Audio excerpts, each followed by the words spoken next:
Not only is the Second Amendment, of course, available for self-defense, it's for, of course, yes, hunting, but it's not really only those and two important things. It's about being able to preserve our right to go against tyrannical government.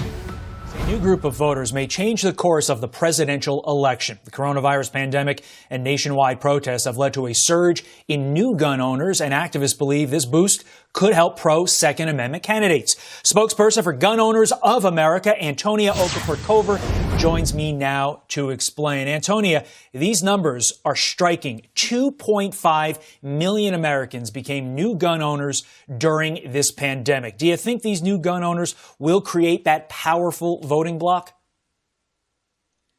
Well, it's going to be really, really surprising if all these millions of new gun owners, many of them just first-time gun owners, are going to even think about wanting to support a president that is as anti-gun as Joe Biden. I mean, he's the guy who said that he's going to put Robert Francis O'Rourke, the notorious Mr. Hell yes, I'm going to take away your AR-15s, your AK-47s away from you, and put him as a quote-unquote gun czar and put him in charge of gun policy. So he's definitely wants to be seen as a moderate, but he's absolutely a radical, particularly on the gun policy. So it's going to be really interesting to see if people even see that as a point that they can overlook. Look, we've seen people in Virginia who are already ousting Democrats, anti-gun Democrats from city council already, and putting Republicans in who are pro-gun because they are sick and tired of anti-gun Democrats who are not going to respect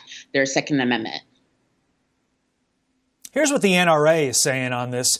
The NRA believes voters who recently purchased guns for self-defense will join other Second Amendment voters and be an even more formidable voting bloc. They know anti-gun politicians are the biggest threat to their fundamental right to self-defense. But Antonia, what specifically are the NRA and other groups like it doing to get out the vote, to push their message come November?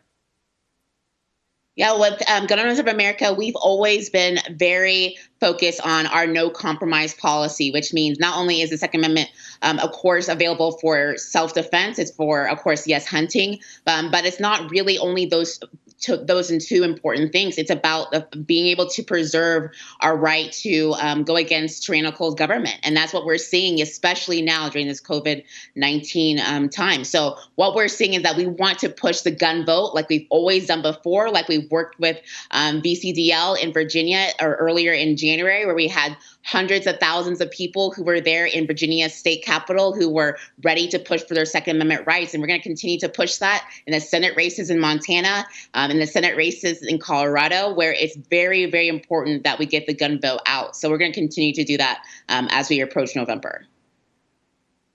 It is going to be fascinating to see if this first-time gun buyer bloc grows over the course of the next couple months.